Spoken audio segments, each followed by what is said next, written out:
शेर खान एक मरतबा फिर मेरी तरफ बढ़ने लगा। मैं यूं ही फर्श पर पड़ा रहा, मगर अब मैं मार खाने के मूड में नहीं था। इसने जो ही झुककर मेरा गिरबान पकड़ने की कोशिश की, मैंने इसके फैले हुए पेट में ज़ोरदार घोंसा जड़ दिया।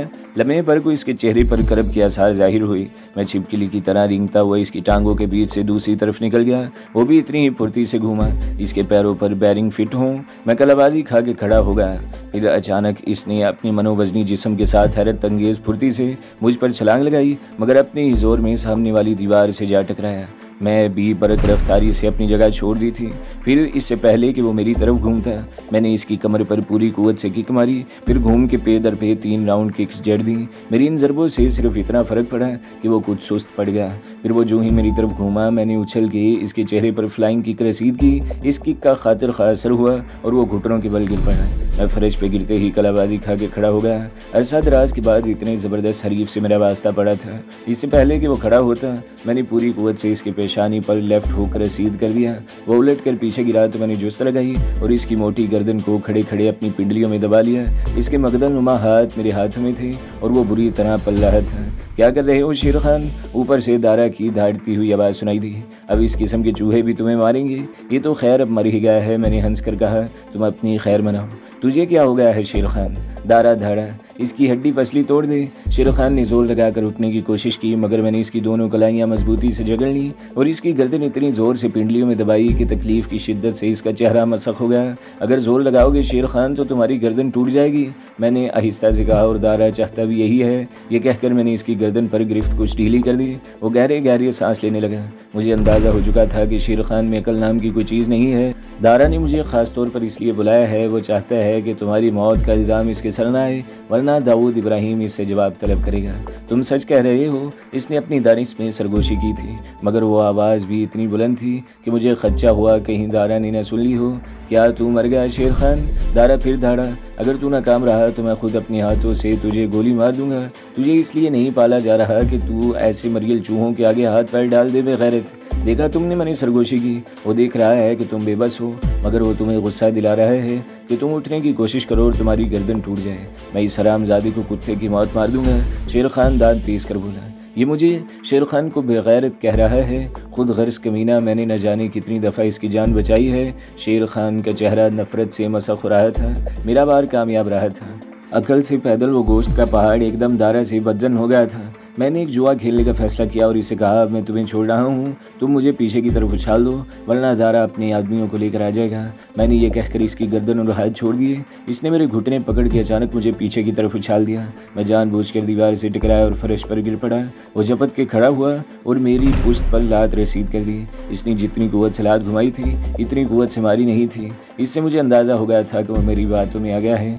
फिर इसने मुझे गिरेबान से पकड़कर उठाया और मेरे मुंह पर थप्पड़ मारते हुए चीखा, तू क्या समझता था शेर खान को मार लेगा? मैं तो तेरे जिस्म का एक एक जोड़ अलग कर दूंगा। शाबाश शेर खान, दारा की आवाज़ आई। अब तुम्हारे पास सिर्फ 40 मिनट है। थोड़ी देर की मारपीट के बाद तुम कोई झूठ बोल देना, शेर खान ने मुझे झंझोड़ते हुए कहा। वो कल से इतना भी पैदल नहीं था जितना मैं समझ रहा था। इस तरह हमें कुछ मोहलत मिल जाएगी। तुम कह देना कि वो कागजात किसी दूसरे शहर में है। दारा को मालूम करने में कुछ वक्त तो लगेगा।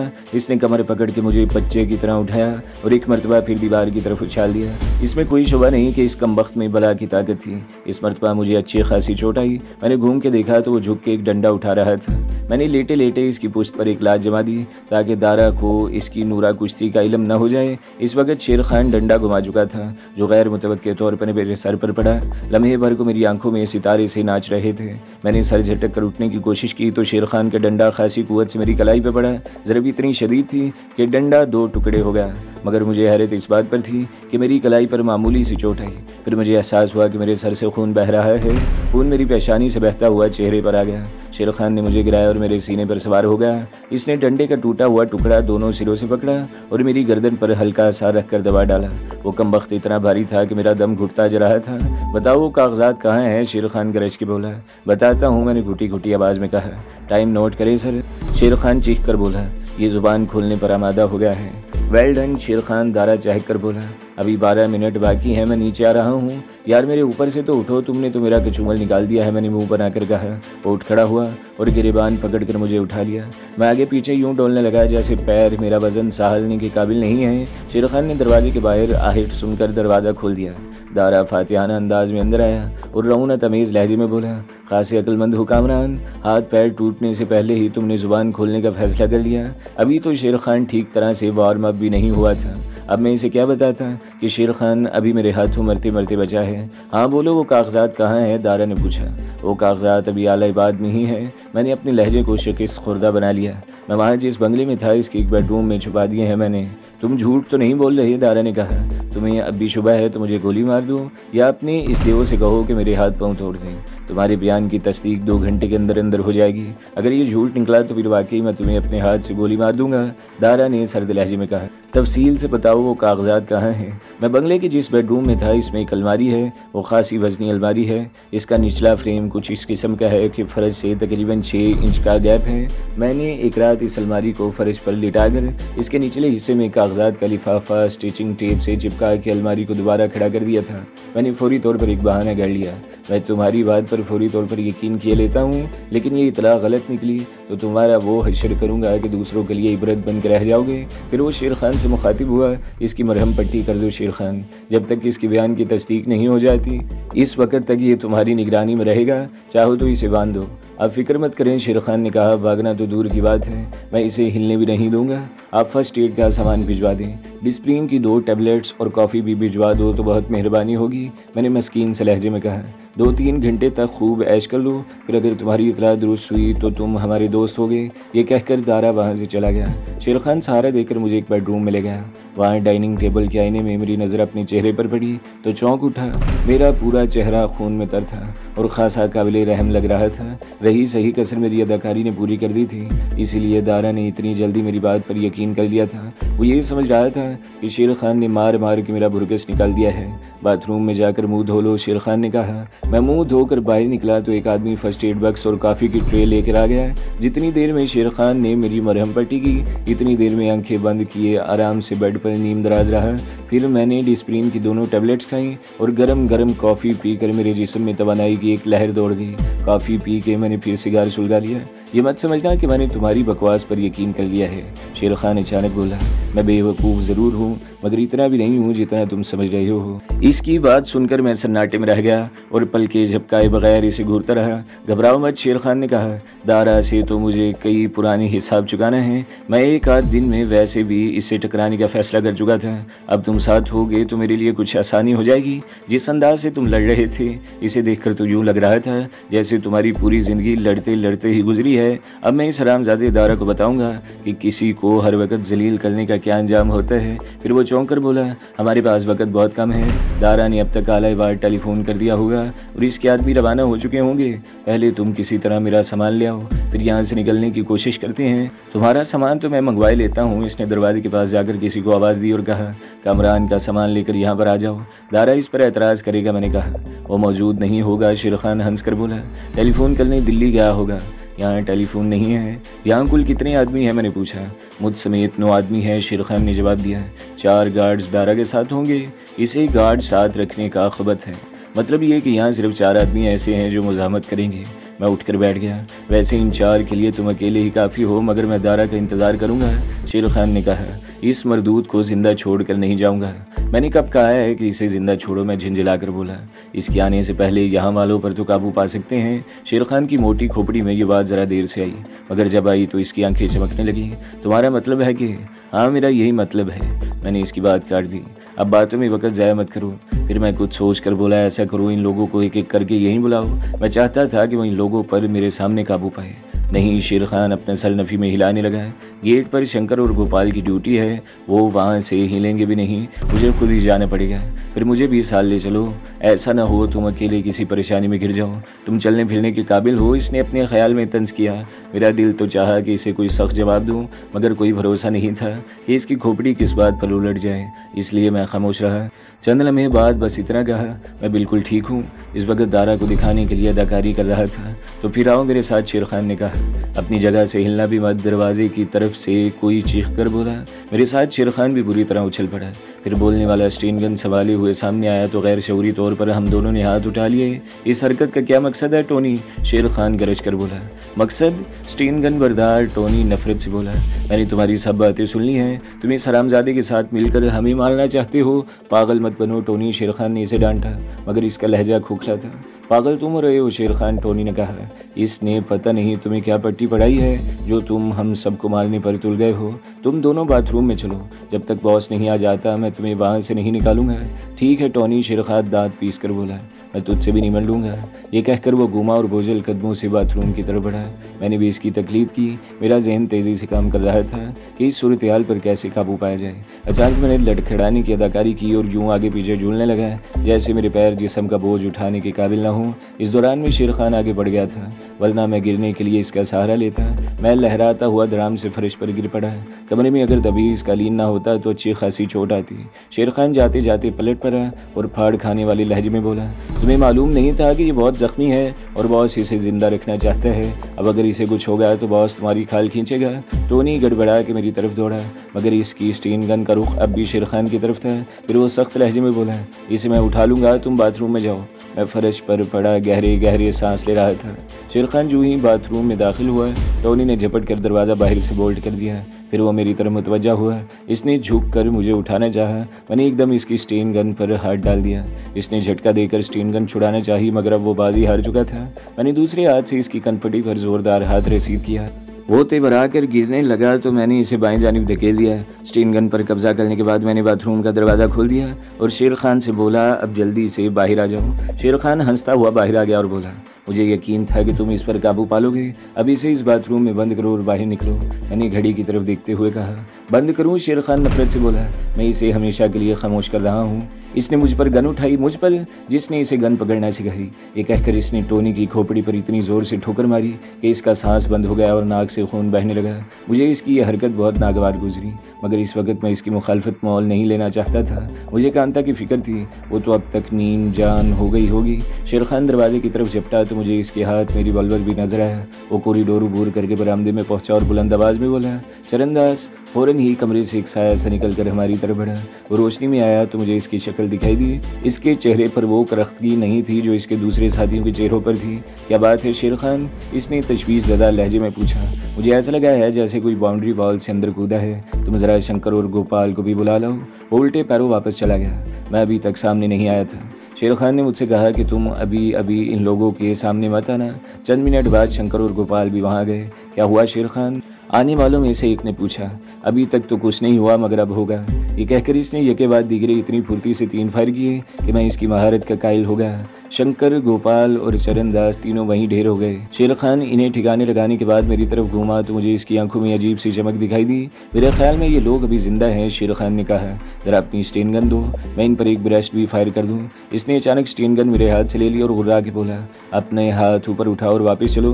तुम क्या मुझे बिल्कुल ही बेवकूफ़ समझ रहे थे? इसने खुद को गलीज सी गाली दी। दारा आएगा तो मैं इसे भी ठिकाने लगा दूंगा और इसके गार्ड्स को भी। फिर खुद तुम्हें बॉस के पास ले जाऊंगा।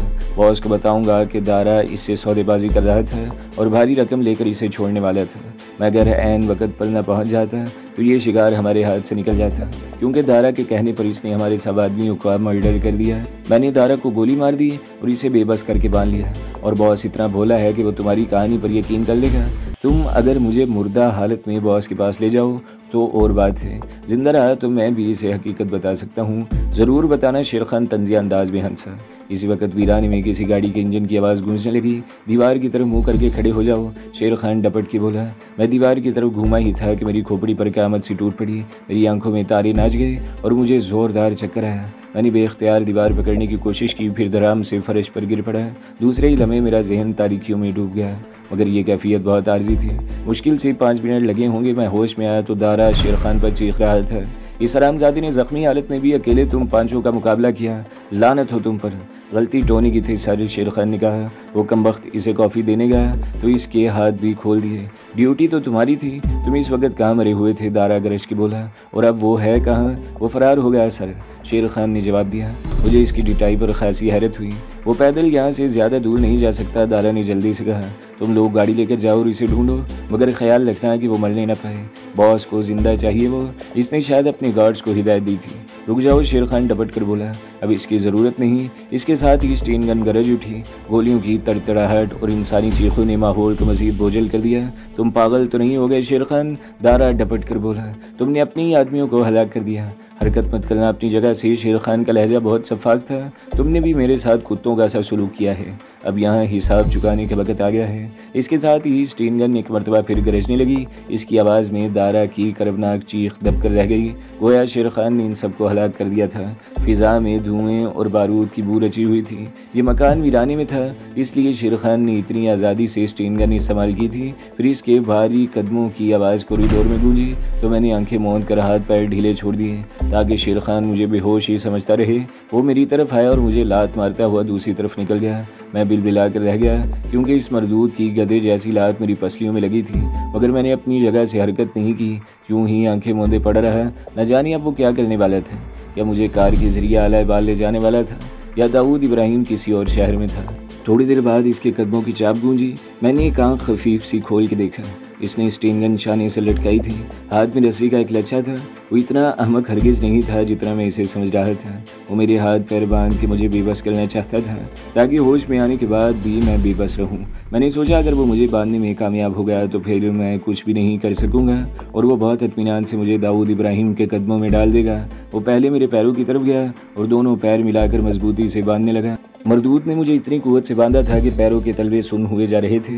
फिर इसका लच्छा खोल के वो मेरे हाथों की तरफ आया। मैं इसी मौके की तलाश में था। इसने जो ही मेरा हाथ पकड़ने की कोशिश की, मैंने इसकी पेशानी पर पूरी कुव्वत से घोंसा मारा और दूसरे हाथ से स्टेन गन झपड़ ली। वो उलट के पीछे गिरा तो मैंने स्टेन गन संभाल कर फुर्ती से करवट ली। इसने गिरते गिरते बहुत सरद से रिवॉल्वर निकाल लिया। इससे पहले कि वो मुझ पर फायर करता, मैंने स्टेन गन का पूरा ब्रेस्ट इसके सीने में उतार दिया। वो पानी से निकली हुई मछली की तरह तड़पने लगा।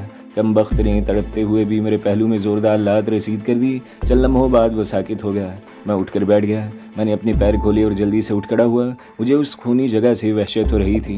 मौत के इस घर में 10 इंसानों की लाशें पड़ी थी। कुछ देर पहले तक वो सब जिंदा थे और उन्होंने सोचा भी ना होगा कि मौत का फरिश्ता इनके ताक़ुब में है।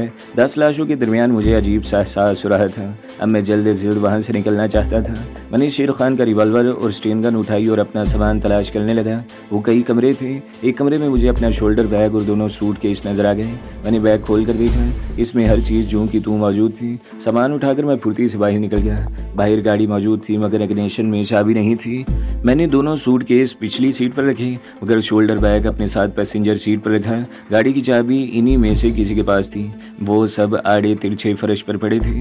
इनके जवान और सेहतमंद जिस्मों से बहने वाला खून कुछ कुछ फर्श में जज्ब हो गया था और कुछ स्याही माइल लोथड़ों की शक्ल इख्तियार कर गया था। इन सब की आंखें खौफ की शिद्दत से फटी जा रही थी। मैंने बारी बारी इन सब की तलाशी ली। इनकी जेबों से मजमूई तौर पर तकरीबन 27,500 की रकम निकली। तकरीबन इसलिए कि इस रकम में पाउंड स्टर्लिंग और US डॉलर्स भी थे। दारा की जेब से छोटी सी एक डायरी और पॉकेट टेलीफोन इंडेक्स भी बरामद हुई। मैंने रकम, डायरी और इंडेक्स जैकेट की जेब में ठोंस ली। इन सब के पास रिवॉल्वर भी थे मगर मुझे मजीद किसी हथियार की ज़रूरत नहीं थी। फिर मैंने गेट खोला और गाड़ी को रिवर्स में बाहर निकाल लिया। बाहर आने के बाद मैंने गाड़ी से उतर के गेट दोबारा बंद किया। फिर मैं अंदाजे से इस रास्ते पर चलने लगा जिस पर टायरों के ताज़ा निशानात अब भी वाज़े थे। वो लोग यकीनन इस रास्ते से आए थे। वो रास्ता कुछ दूर तक हमवार रहा। फिर गाड़ी बुरी तरह हचकोले खाने लगी। इसका मतलब ये था कि मैं दुरुस्त सिमत में जा रहा था क्योंकि जब वो लोग मुझे लेकर आए थे इस वक्त भी गाड़ी को इसी किस्म के शदीद झटके लग रहे थे। मैं उछलता कूदता इसी रास्ते पर चलता रहा मगर गाड़ी की स्पीड इतनी ही रखी कि इसे कोई नुकसान न पहुंच जाए। थोड़ी देर बाद रास्ता फिर हमवार हो गया। हेडलैम्प्स की रोशनी में मुझे इस रास्ते पर भी टायरों के वैसे ही निशानात दिखाई दिए जैसे पीछे देख चुका था। थोड़ी दूर चलने के बाद मैं पुख्ता सड़क तक पहुंच गया। मुझे याद था कि कच्चे रास्ते पर जाने के लिए वो लोग बाएं तरफ मुड़े थे। इस हिसाब से मुझे अब दाएं तरफ जाना था। पुख्ता सड़क पर आते ही मैंने गाड़ी की रफ्तार एकदम बढ़ाई तो वो बंदूक से निकली हुई गोली की तरह बरक रफ्तारी से दौड़ने लगी। फ्यूल गेज के मुताबिक इस वक्त गाड़ी का फ्यूल टैंक आधा था। चलते चलते एक माइलस्टोन पर मेरी नज़र पड़ी तो मैं चौंक उठा। दिल्ली 74 किलोमीटर। इसका मतलब था कि वो लोग मुझे दिल्ली से तकरीबन 80 किलोमीटर दूर किसी वीराने में ले गए थे ताकि बगैर किसी मुदाखलत के पूछ गछ कर सकें। मैं इस वक्त हाईवे पर सफ़र कर रहा था। था और तेज़ रफ्तारी के अगले पिछले तमाम रिकॉर्ड तोड़ रहा था। तकरीबन 20 किलोमीटर मज़ीद चलने के बाद मुझे एक पेट्रोल पंप दिखाई दिया। इसके साथ ही छोटा सा एक होटल था। होटल के सामने वाले वसीओ अरीज मैदान में इस वक्त 8-10 लोडिंग ट्रक खड़े थे। इनके ड्राइवर और क्लीनर होटल के सामने पड़ी हुई बेंचों और चारपाइयों पर बैठे थे। वो मंजर देखकर मुझे अपने मुल्क की हाईवेज़ याद आ गई, जहाँ इसी तरह ट्रक्स की कतारें होती हैं और ड्राइवर और क्लीनर भी इसी अंदाज में पैर फैलाए बैठे थे। फ़र्क सिर्फ इतना था कि इन लोगों में अक्सरियत सिखों की थी। मुझे यकीन था कि वहाँ मुझे कुछ और मिले या न मिले, मगर चाय ज़रूर मिल जाएगी। होटल में कई पेट्रोमैक्स रोशन थे। इनकी रोशनी अच्छी खासी थी और बाहर तक आ रही थी। मैंने इन लोगों से कुछ फासले पर अंधेरे में गाड़ी पार्क की। फ़ौरन ही होटल का एक मुलाजिम लड़का वहाँ गया और मुअद्दब लहजे में बोला, जी साहिब, अगर गर्मा गर्म चाय मिल जाए तो मज़ा आ जाए। मैंने खुश दिली से कहा, अभी लाया साहिब। इसने जल्दी से कहा, कुछ खाएंगे भी आप? नहीं, बस बढ़िया सी कड़ाकड़ चाय ले आओ। थोड़ी देर बाद वो भाप उगलती हुई चाय ले आया। मैंने 10 का एक नोट निकाल कर इसके हाथ पर रखा और सरसरी अंदाज में बोला, डाक बंगला यहाँ से कितनी दूर है? डाक बंगला तो आप पीछे छोड़ आए हैं सर, इसने जवाब दिया। फिर कुछ सोच कर बोला, अब अगर आप वापस जाएंगे तो इतना ही टाइम लगेगा जितना दिल्ली पहुंचने में। फिर मुझे खुद भी अपनी हमाकत का एहसास हो गया। किसी डाक बंगले में बैठकर वक्त ज़ाया करने की भला ज़रूरत ही क्या थी, ख़ासतौर पर इस सूरत में जब दुश्मनों की गाड़ी मेरे कब्ज़े में थी। मैं अगर इस वक्त गिरफ्तार हो जाता तो दूसरे संगीन मकामात के अलावा 9 अफराद का कत्ल भी मेरे सर मोड़ दिया जाता। फिर ये कि कांता भी मेरे अभी तक ना पहुंचने की वजह से नीम जान हो चुकी होगी। मैंने नॉन स्टॉप दिल्ली जाने का फैसला कर लिया। मैंने जल्दी जल्दी दूध, चीनी, पत्ती के अमेज़े को हलक से उतारा जिसे वो होटल वाला चाय कह रहा था। मैं तेज़ रफ्तारी से रवाना हो गया। मैं कांता के पास जाने के बजाय पहले रेलवे स्टेशन पहुंचा, गाड़ी वहाँ पार्किंग लॉट में छोड़ी और ख़ुद टैक्सी के ज़रिए होटल पहुंच गया। इस भाग दौड़ में सुबह होने वाली थी। मेरी रेस्ट वॉच सुबह के 5:30 बजे आ रही थी। होटल के एक पोर्टर ने बढ़कर मुझसे दोनों सूटकेस लिए। इस्तकबालिया काउंटर पर पहुंचकर मुझे अपनी हमाकत का एहसास हुआ। मैंने कांता को तो ये बताया ही नहीं था कि वो होटल में किस नाम से काम करेगी। काउंटर पर एक नौजवान बैठा किसी इंग्लिश मैगजीन की वर्कगर्दानी कर रहा था। मुझे देखकर इसने मैगजीन रख दिया और कारोबारी मुस्कुराहट चेहरे पर सजा के बोला, यस सर, मिसिज कांता किस रूम में ठहरी हैं? मैंने बावकार लहजे में पूछा। Just a minute sir, clerk ने कहा और मुस्तैदी से रजिस्टर देखने लगा। फिर वो सर उठाकर बोला, रूम नंबर 433 सर, वो अपने हस्बैंड का वेट कर रही हैं। आई एम हर हस्बैंड, मैंने खुशदिली से कहा और पोर्टर के साथ लिफ्ट की तरफ बढ़ गया। मैंने पोर्टर को भारी टिप दी और इसे दरवाजे ही से रुखसत कर दिया। दस्तक के जवाब में फ़ौरन ही कांता की आवाज़ सुनाई दी, कौन? दरवाज़ा खोलो कांता, मैंने आहिस्ता से कहा। मेरी आवाज़ पहचानते ही इसने दरवाज़ा खोल दिया और दीवाना वार मुझसे लिपट गई। अरे बाबा, मुझे सामान तो उठाने दो, मैंने हंस कर कहा और बमुश्किल तमाम इसे अलहदा किया। वो बुरी तरह सिसक रही थी। मैंने सूटकेस उठाकर अंदर लाया और दरवाज़ा बोल्ट कर दिया। फिर मैंने कांता से दूसरे कपड़े निकालने को कहा और ख़ुद बाथरूम में घुस गया। आधे घंटे तक गर्म पानी से गुस्ल लेने के बाद मैं बाहर आया। अभी तक मेरा जोर दुख रहा था, सर में भी दर्द हो रहा था। मैंने सूटकेस में से 2 टैबलेट डिस्प्रिन निकाली और इन्हें पानी से निकल कर लेट गया। लेटने से पहले मैंने भरा हुआ रिवॉल्वर तकिए के नीचे रखा और सोने के इरादे से आंखें मूंद लीं। चंद लम्हों बाद कांता मेरा सर दबाने लगी। इसके नर्मों नाजुक हाथों की लमस से मुझे बहुत सुकून मिल रहा था। मैंने कोई एतराज़ न किया। मेरी खामोशी को कांता ने रजामंदी समझा। फिर हम दोनों ही जज्बात के तूफ़ान में बह गए। तो दोस्तों, अगली किस्त सुनने के लिए हमारे चैनल को ज़रूर सब्सक्राइब करें, वीडियो को लाइक करें और बेल के आइकन पर भी क्लिक कर दें ताकि हर जो आने वाली वीडियोज़ हैं वो आपको सबसे पहले मिलती रहें।